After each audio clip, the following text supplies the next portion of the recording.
everyone, and welcome to Functional Fertility, the podcast designed to demystify your hormones, up-level your lifestyle, and supercharge your fertility potential. I'm your host, Dr. Kalea Wattles, and I'm excited for a conversation today that is unlike anything we've talked about on this show before. We're embarking on an exploration of the deep interconnectedness between people and planet, and how time in nature and cultivating food can have health benefits for our fertility and our whole body wellness.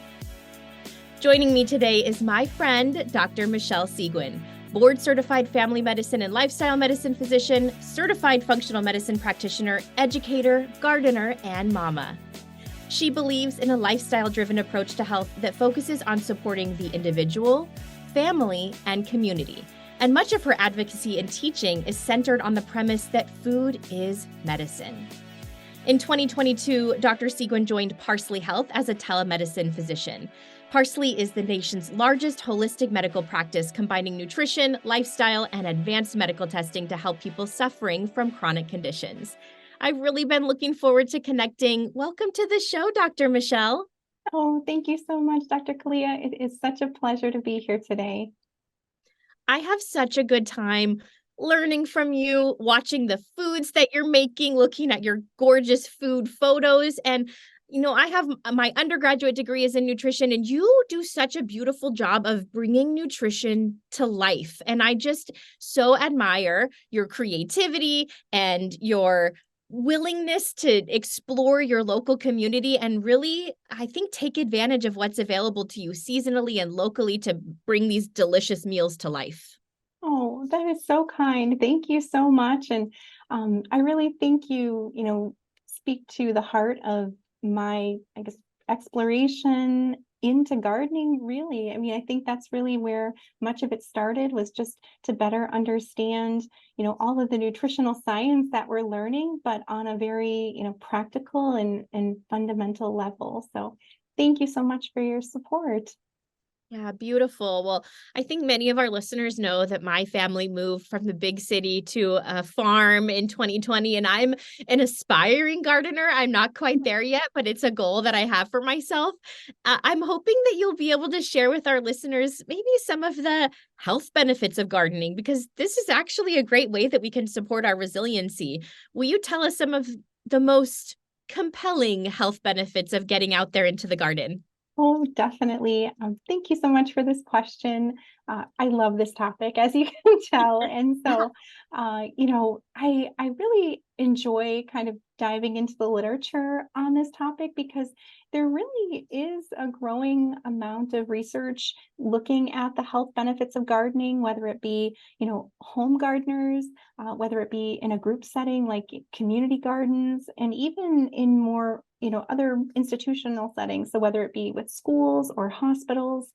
And one of my favorite studies came out a couple years ago in the journal Cities, and it was titled "Why Garden? Attitudes and Perceived Health Benefits of Home Gardening." And in this research, they looked at data from over 6,000, different respondents, and they showed that there was significant associations between improvements in overall well-being, perceived stress, and increases in physical activity with frequent gardening. And researchers found that those who gardened on a frequent basis, like 2 to 3 times a week, had demonstrated the most or the greatest perceived health benefits. And the really neat thing about the study, at least in my opinion, was that, while I think those are important, and we probably kind of assumed that those health benefits were there, the most interesting thing to me was that pleasure, not health, was the primary motivator for gardening. And I really think that that speaks to just our innate connections as humans, with the natural world. That is so lovely to think about. I wasn't even really appreciating that when I asked you about the health benefits, that there's also this pleasure aspect, which is so important for our health. And I've thought how rewarding when you are in your garden and then you actually get to harvest from your garden and see the fruits of your labor, literally. I mean, how incredibly rewarding and satisfying and pleasure filled.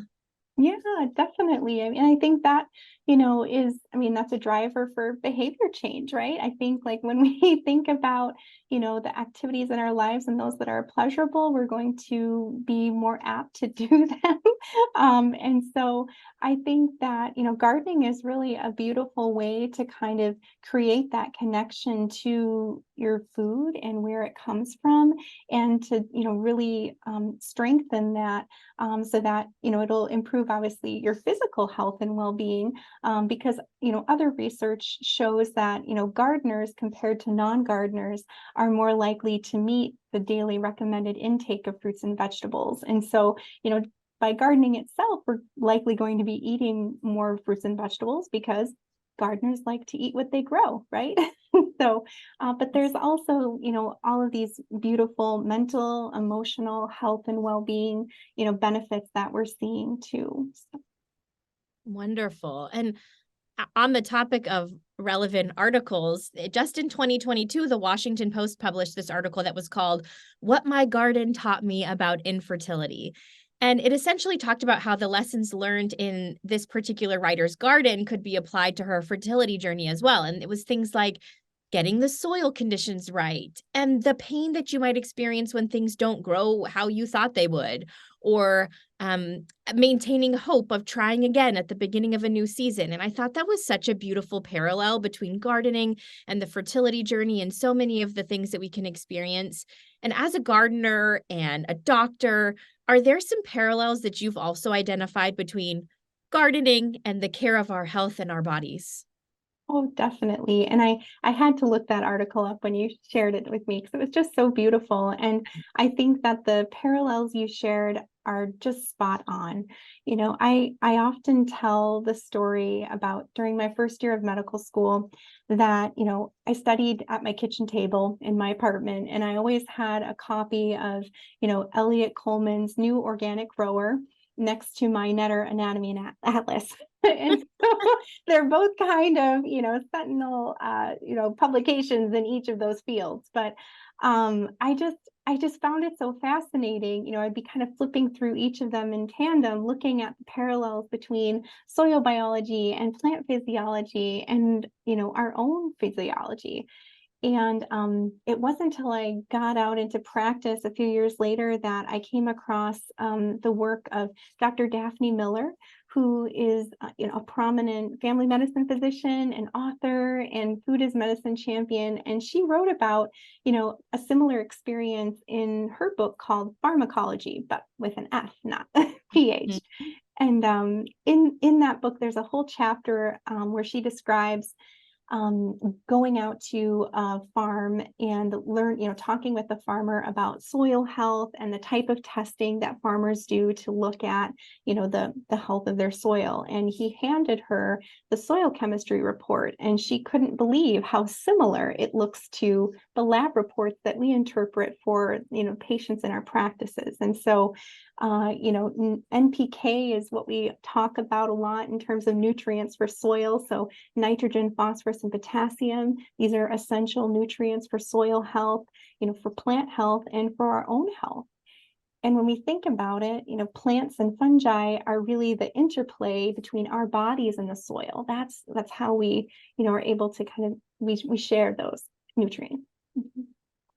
That is a very cool visual and parallel. And you just reminded me, I haven't thought about this for so long, but when I was in college, I took an organic gardening class. And as part of that, we went out and we got these soil samples. And I remember we had to get soil samples from a couple different locations. And then we did this microbial analysis and we looked at the soil under the microscope and we did all these things. And there was this beautiful, teeming community of all these microbes.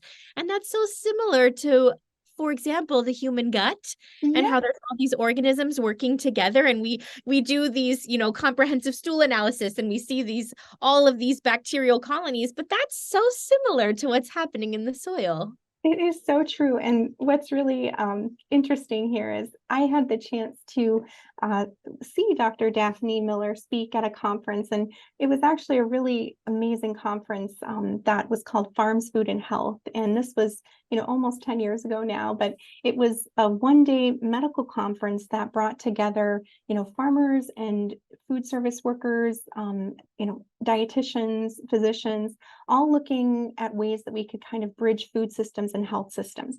But anyways, Daphne was the keynote, and the way she closed her talk was by sharing microscopic pictures of soil microbes and gut microbes. And she said, can you see the difference? Which one is the soil and which one is the gut?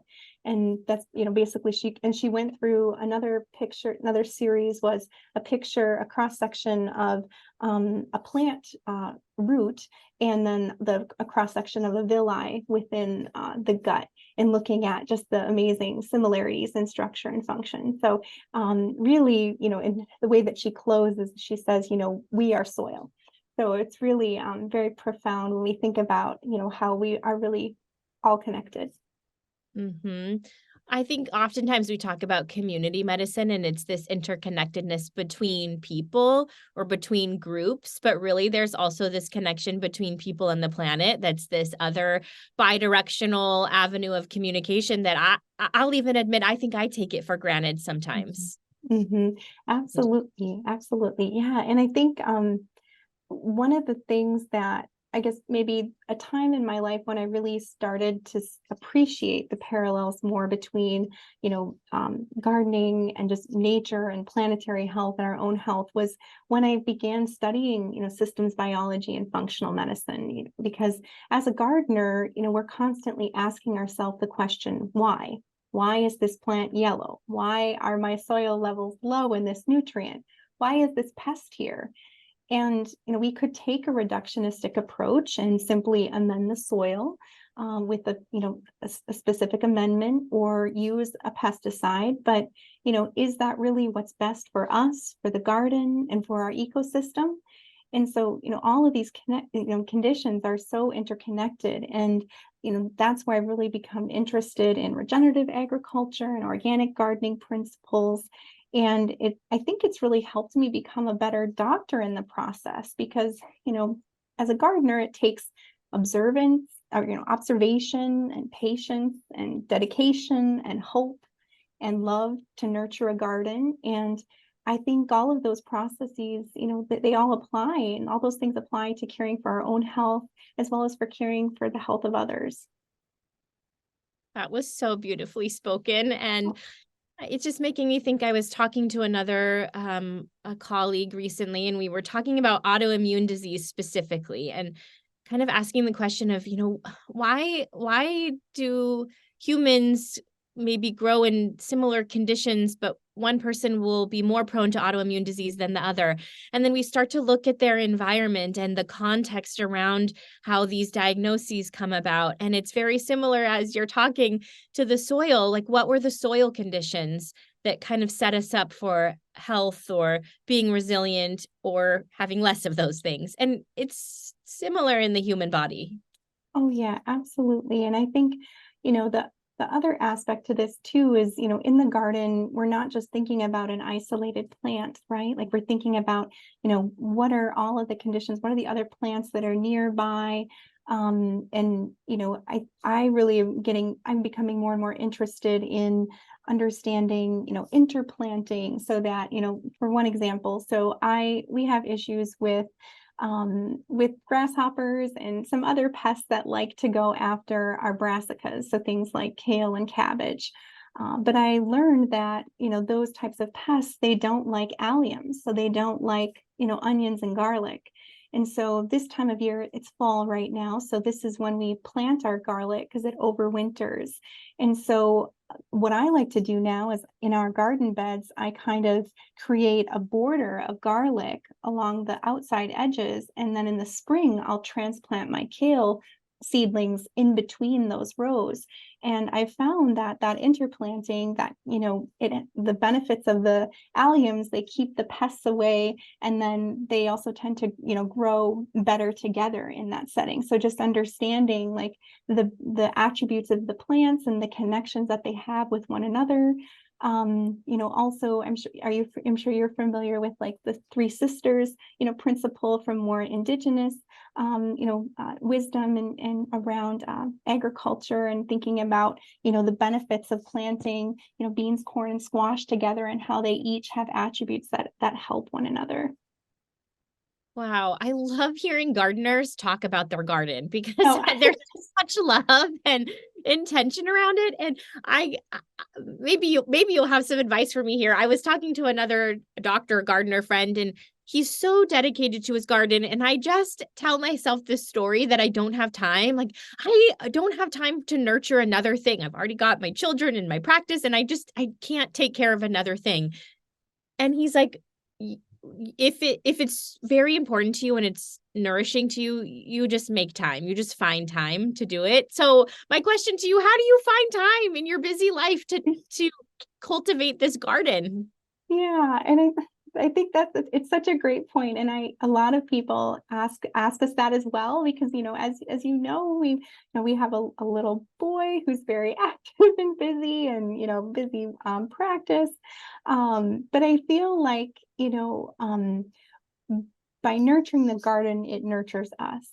And Yeah. so, I think that it's just become like a priority for us, just as you would prioritize any other type of, self-care activities and the other like pillars of lifestyle medicine. And that actually brings me to another interesting paper that came out about, just last month in the American Journal of Lifestyle Medicine, where there were a group of doctors that are calling for nature as medicine to become the seventh unofficial pillar of lifestyle medicine, right along everything like nutrition and sleep and movement and stress management, social connection. We need nature right there with it. Isn't it so funny? My husband, who he's a rancher Yeah. and spends a lot of time outside, and I think his health is thriving because he's outside with the plants, with the animals. And the last couple of days, I've just been, I don't know, feeling a little anxious or just a little off. And this morning I'm making my coffee, and he said, I was thinking last night, I think you need to go outside. And it's Oh, intuitive. It's so intuitive to him that when you're feeling unwell or you're feeling not yourself, that you would return to nature. And I think such a good reminder for me that, the more you are in nature, you kind of affirm to yourself that that is healing, and you make time and you prioritize doing that. So I'm getting out there today just to keep myself accountable. I'm going to tell everyone listening, I'm going outside. good. Yes, go outside. Outside because this other piece I wanted to talk to you about is I've seen patients and providers. I've been reading about the utilization of horticulture therapy, which was somewhat new to me, but Dr. Constance Shapiro has written about this and has even coined the term infertility gardens, describing the use of therapeutic gardens to harness that healing power of being in nature. When you're working with your patients and maybe they're like me and they have these whole stories about their time, how do you work with them to identify the best ways for them to engage in nature in a way that's healing for them? Yeah. So I would say that, nature and nature contact, come up more naturally in our conversations around stress and stress management. It just seems like a pretty natural point where people bring it up, whether they're, just like you did, where I think that you're feeling a little stressed, might be a little anxious, might be a good time to get outside. And that's kind of the natural point in our conversations where it comes up. And there was kind of the I guess it was another landmark paper in Nature in 2019 that actually quantified the amount of time we should be spending in nature for those maximal benefits. And so this paper had found that 120 minutes of nature contact per week was kind of the sweet spot for improvements in self-reported well-being and health status. And that pattern was consistent across, different groups, including, older adults and those with long-term health issues or chronic health conditions. And so really like everyone can benefit, from being out in nature. And also the thing to note is that the activities, or that contact, it can be passive. It can be watching the birds and listening to the birds. It doesn't have to be a physically active, engagement. And so And also, that time can be split up throughout the week. It doesn't have to be 120 minutes altogether. And so those small little moments that we make for ourselves, getting outside in the morning to get that, first blue light, in your eyes to help kind of set our circadian rhythm, like that's helping, boost, your nature contact and the benefits of nature contact as well. So. That does make it pretty approachable. 2 hours Mhm. a week, just Mhm. getting out and breathing the fresh air. And okay, that's going to be my new goal. And I will let you know how it goes so that I can really commit to this because really, like you said, it's okay that it can be a passive contact. And for me, that means like you could probably sit outside and still read a book, like read a Yeah. novel on your back porch and just be in the fresh air or be in the sunshine. And that counts. Yes, totally. And actually, there's another doctor that's a kind of pioneer in the field of nature therapy. His name is Dr. John LaPuma. And, he actually came up with kind of two screening questions for clinicians around, nature deficiency disorder is kind of what Mm, he calls it. yeah. But the two questions are first, have you been outside yet today?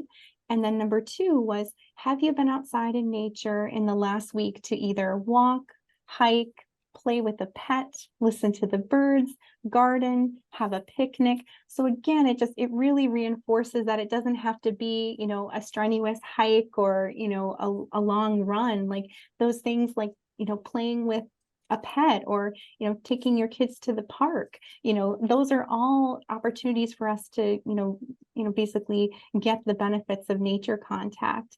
And for the clinicians that are listening, he even recommends kind of, using a nature prescription model similar to like setting a SMART goal. Like say, you're going to walk.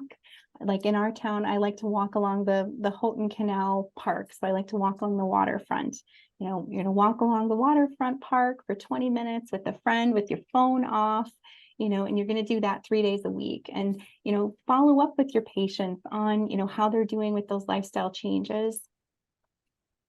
I love it. I will be writing myself a nature prescription right Yeah. after this.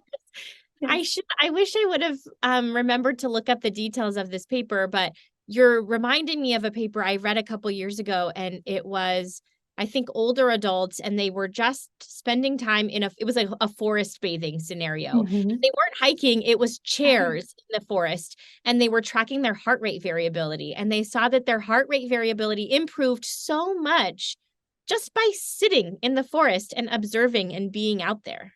it's amazing. Yeah, there's such amazing work coming out of, Japan and the Shinrin-yoku, Yes. movement. It's so cool looking at heart rate variability, looking at natural killer cells and thinking about immune function. So yeah, I think there's so much healing potential that we can all untap with, just the simplest of encounters. Mhm.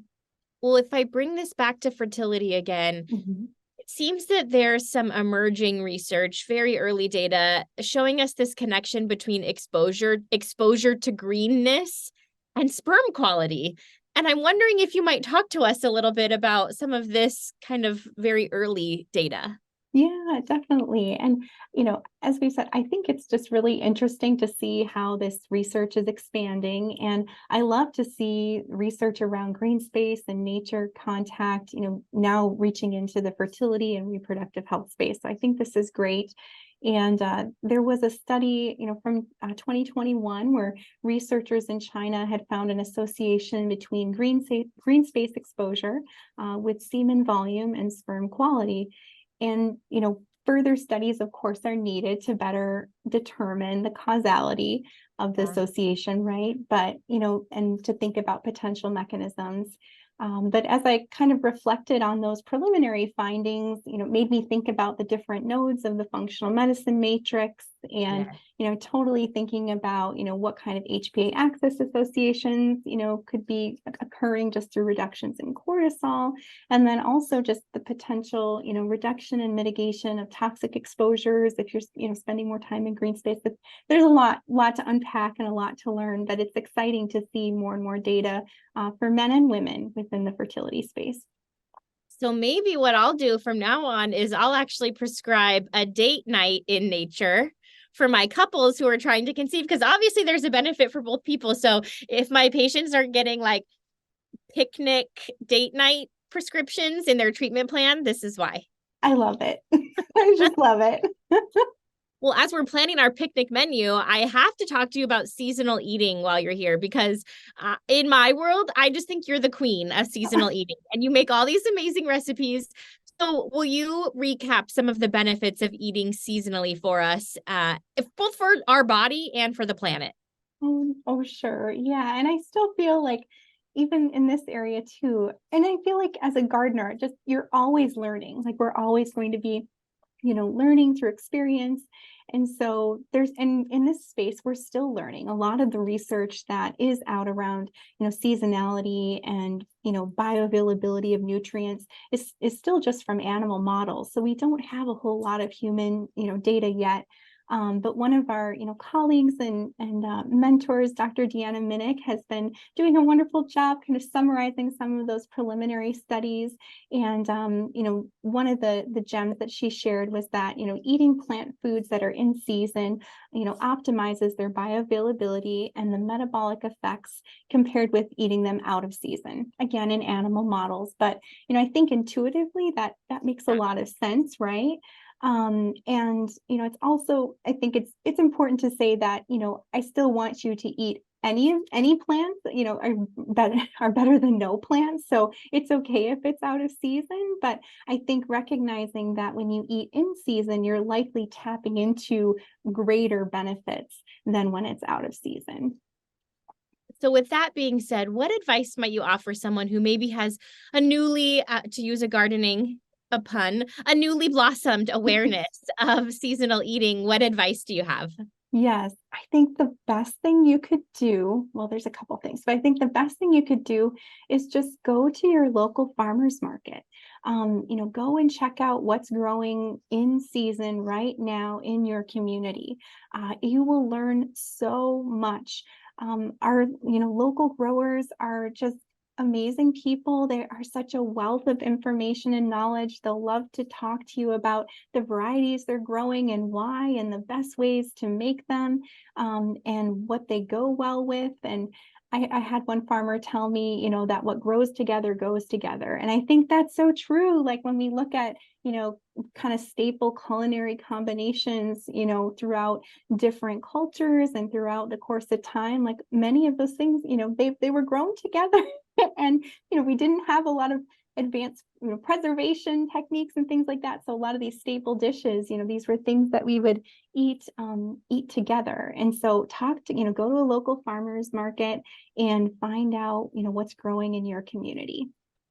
I love my local little farmer's market, and it runs most of the year. So, I think it's only November and December where we don't have a farmer's market. So there's bound to be a farmer to chat with in most towns. Yes, definitely. Mm-hmm. Well, as I've said, I absolutely adore the meals that you create, and you post these just gorgeous photos of meals that you've prepared with all of these ingredients that you've grown and just the different textures and colors. And it always is really inspiring. And I'm hoping that we can kind of wrap this episode today with a fun question. And that is, what is your go-to meal when you want to get as many veggies in as possible and it's all in one meal? So many veggies just all at once. I know this is really hard. And I was thinking about this question, and what came to my mind. So, like in the optimal situation where, everything's like I'm in season, the garden is in flush. I really want to make an heirloom garden salad. And I know that sounds, kind of cliche, but it makes me think of this video clip from a series on PBS called Kitchen Vignettes. Have you heard of it before or watched them? Okay, you got to check it out. I will Google it. Yes, definitely Google it. So these are little short, like cooking segments. They're only 5 to maybe 8 minutes. And in each one, the video focuses on a specific dish, and it often highlights either like homegrown like food from the producer's garden, or she reaches out to other like small scale growers. And there's this one video that's called John Forte's Heirloom Salad. And it's this beautiful collection. The video starts with John holding this, ceramic bowl with the most colorful salad you've ever seen. And he just describes like the intention with each ingredient, both in its purpose in the garden and in the bowl and for our health.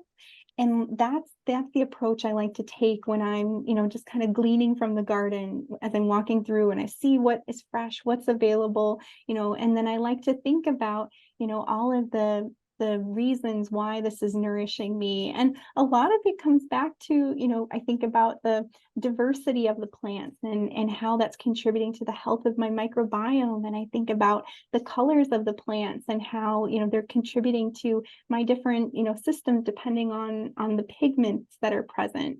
And then also, it brings all about just gratitude for the fact that these are here and these are gifts. And, I just want to continue to, nourish myself and my body and my family. And so that we can kind of continue to help nourish and support the garden as well. So I have to go with like an heirloom salad if it's like in season. But one other thing I'll say, and we've talked about like our love of like the veggie bowl with like some kind of sauce. And like, I'm definitely doing that like when I'm kind of out of season from the garden, like with lots of our storage, like root veggies, and then making like a good sauce, either like an herby green sauce, or I really like a miso, ginger kind of tahini like dressing if I want something a bit more savory. But I guess I picked two. Yes, we have talked about this. Yes. Things in a bowl with a sauce Yes. is the go-to strategy. Okay, wait, but now I have to go back to your salad really quick. What dressing are you putting on your salad? Are you using a vinaigrette or what? Salad is such a lovely way it's a delivery vessel for some yummy dressing. Yes. And honestly, in this situation, it would be a very simple vinaigrette. I would be using just olive oil. I like to use lemon, like shallots. And then like whichever kind of vinegar I have on hand, honestly, thinking about whether it's, red wine vinegar, but just something with a little bit of brightness to kind of open it up, and then a little bit of like flaky sea salt. But I just kind of want to taste those vegetables for, all the goodness that they are especially when they're in season. Let those ingredients shine. Yes. Well, I'm sure all of our listeners are feeling hungry now. Yes. So I want to extend my gratitude to everyone who's joined us for today's episode. I'm always so honored to have our listeners spend time with us. To our show's producer, Paola Martini, so much gratitude. And Dr. Michelle Seguin, thank you so much for being with us today and sharing of your knowledge and your heart. It's just a pleasure to chat with you. Oh, thank you so much, Dr. Kalea. This was just a treat. I really appreciate the opportunity. Thank you. See you next time, everyone. Did you love this episode and want to hear more? Head over to drkaleawattles.com/podcast where you can find more episodes on all things fertility.